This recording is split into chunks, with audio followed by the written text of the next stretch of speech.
From MTN News, this is Montana This Morning. Good Tuesday morning. It's 5:30. Welcome to Montana This Morning. I'm Victoria Hill. Thank you so much for starting your day with us. And Miller joins us here to tell us about our hot, smoky day. Yeah, just a lot of stuff going on today. You wake up this morning, we got some dense surface smoke out there. Unfortunately, that's not going to subside as we go along today, so the air quality is not going to be that good. There's a live shot of it right there, and it's going to linger for the next couple of days. Also, excessive heat. One more day. Here's some good news. One more day of excessive heat.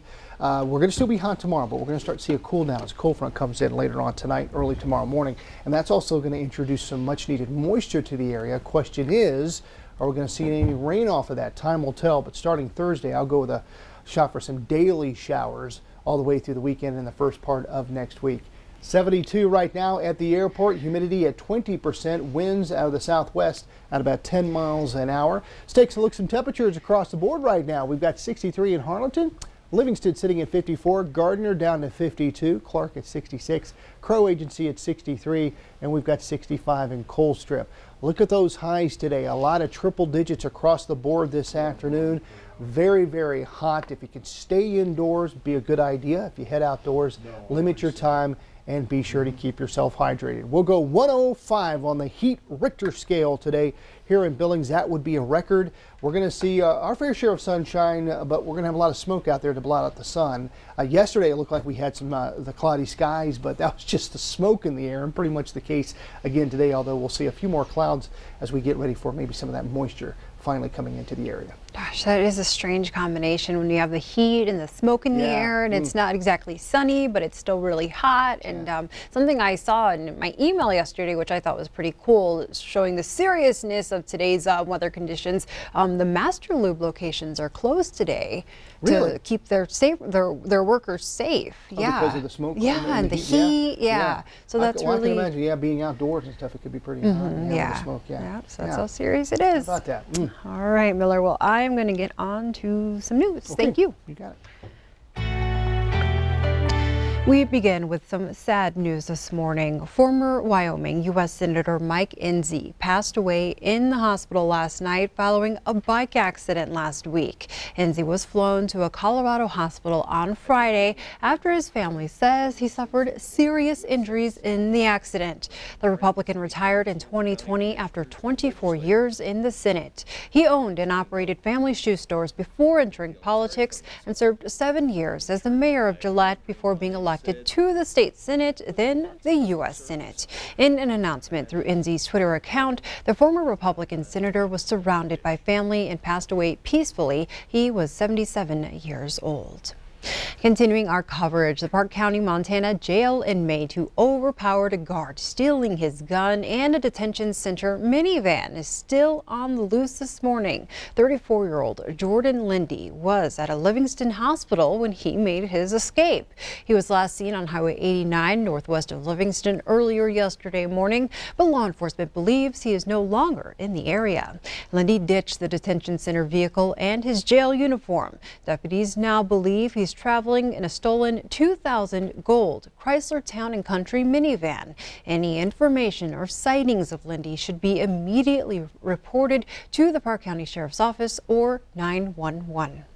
Demolition of the Lazy KT Motel is officially moving forward. The Billings City Council approved spending $98,000 in TIF district funds to complete the project. The money will cover a pre-demolition inspection, asbestos abatement, and the total cost of tearing down the building. A group of nearby business owners purchased the motel just to destroy it after the building gained the reputation as a hub for crime. Police were called there more than 330 times in the past 2 years alone. In Wildfire Watch, the Devil's Creek fire in Garfield County is still growing. It's burned an additional 8,000 acres since Sunday, now checking in at more than 10,000 acres. The fire is burning about 40 miles northwest of Jordan and toward the Charles M. Russell Wildlife Refuge and Fort Peck Lake. This is the same fire. 5 firefighters were injured last week. Meanwhile, officials fear the Alder Creek fire near Butte could threaten more than 200 homes this week. They say the flames are spreading in all directions. The fire has been named the nation's top priority, and more than 400 firefighters are working to put it out. Several evacuation orders and road closures are already in place, and more could follow as the fire spreads. In Helena, Montana lawmakers say they are way ahead of other states when it comes to deciding how to spend $900 million in federal COVID relief money. However, the state won't get half of the money until next June. Officials say the feds have not decided whether Montana can obligate that money now as it gets ready to make spending decisions. The state already plans to spend about $400 million on infrastructure, including water and sewer projects. Another $275 million would be spent on expanding access to high-speed internet, which would involve longer-term company contracts. The federal government will need to approve the spending measures. The congressional investigation into the January 6 riot at the U.S. Capitol gets underway this morning. The House Select Committee is tasked with getting to the bottom of that day's security failures, but Republicans are already denouncing the panel as a sham. CBS's Ian Lee tells us what we can expect. 6.5 months after a crowd stormed the U.S. Capitol, a House committee investigating the attack is holding its first public hearing on the matter. A really important opportunity to remind everybody about the necessity of accountability for what happened, for making sure that it never happens again. The first witnesses are 4 police officers who were on duty at the Capitol on January 6th. They're expected to testify about their efforts to maintain order while Congress certified the results of the 2020 presidential election. The committee includes 7 Democrats and 2 Republicans. Minority Leader Kevin McCarthy withdrew all 5 GOP nominees after Speaker Nancy Pelosi rejected 2 of them, Ohio's Jim Jordan and Indiana's Jim Banks. It just makes the whole committee a sham, so the outcome predetermined. You won't get to the bottom. Pelosi responded by appointing 2 GOP lawmakers, Wyoming's Liz Cheney and Illinois' Adam Kinzinger. It's not something I was looking forward to or expecting or anything, but there are also moments where you have to do the right thing, and this is it. Committee members say they intend to follow the evidence wherever it leads them, and they may even try to get testimony from former President Trump.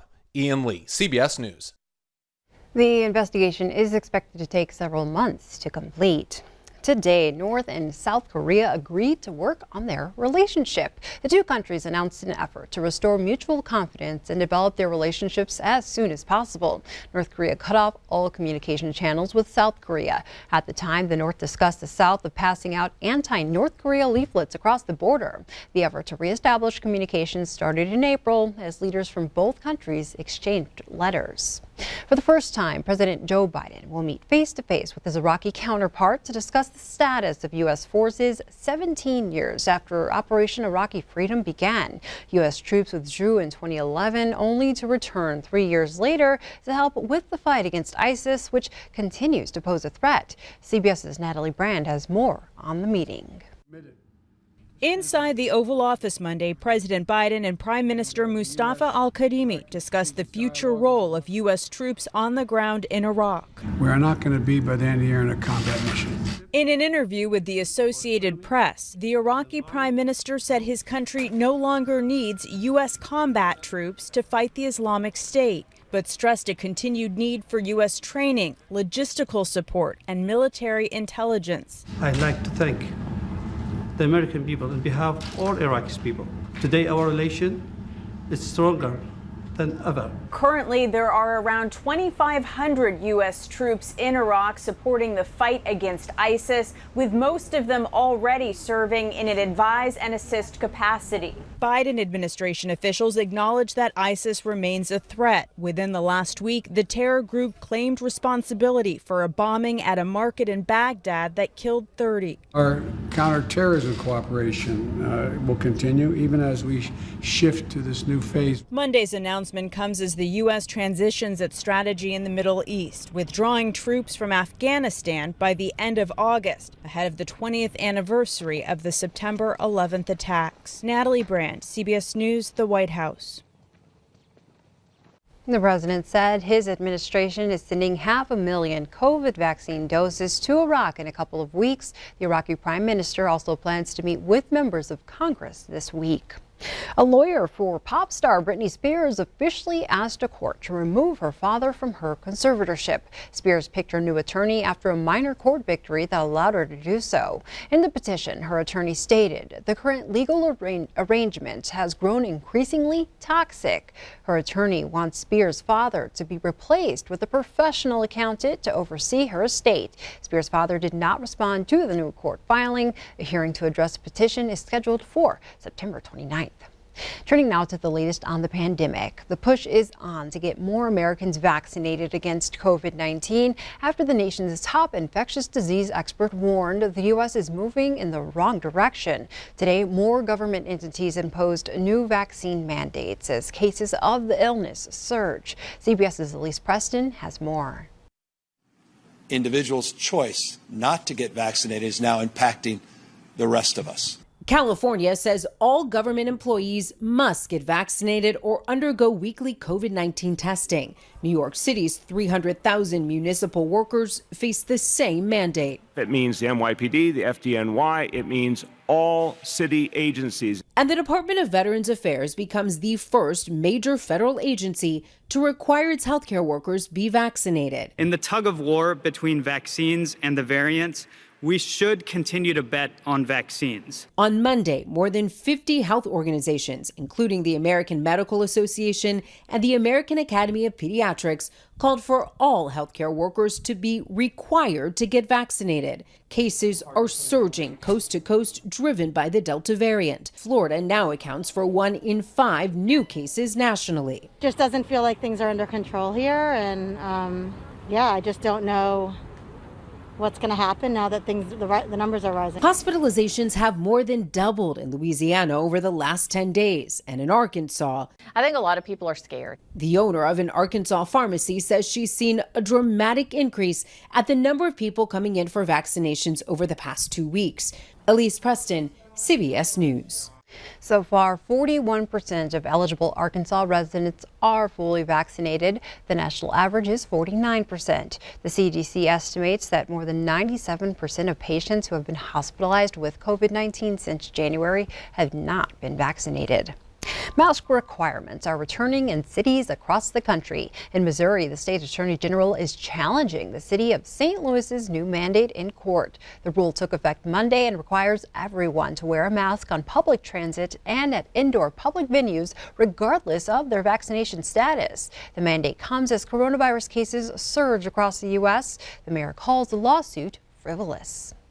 The final victim of the Surfside, Florida building collapse has been identified, bringing the death toll to 98. CBS's Laura Podesta has details on what's next for the survivors and the building site. It's an attempt at closure. Yesterday, more than a month after the building fell, the last missing person killed in the Surfside condo collapse was identified. Estelle Hedaya was 54 years old. Nothing we can say or do will bring back these 98 angels who left behind grieving families, beloved friends, loved ones across this community and across the world. Hedaya's funeral is today, but Miami-Dade's mayor said she understands the pain for all of the families will never go away. This tragedy at Surfside will be something that lives with all of us forever. Search teams spent weeks battling the hazards of the rubble, a recurring fire, and Florida's stifling summer heat and thunderstorms. Just days ago, crews concluded their efforts removing more than 14,000 tons of broken concrete and rebar before declaring the mission complete and reuniting with family. It was a very hard effort. We tried our best. We wouldn't stop. It was 24 hours. 7 days a week of searching. Today, the spot where the building once stood is transformed. The foundation cleared for potential new development or a memorial. It's undecided what will happen to the site. Laura Podesta, CBS News. A judge presiding over several lawsuits filed in the collapse aftermath wants the property sold at market rates, which would bring in an estimated $100 million or more.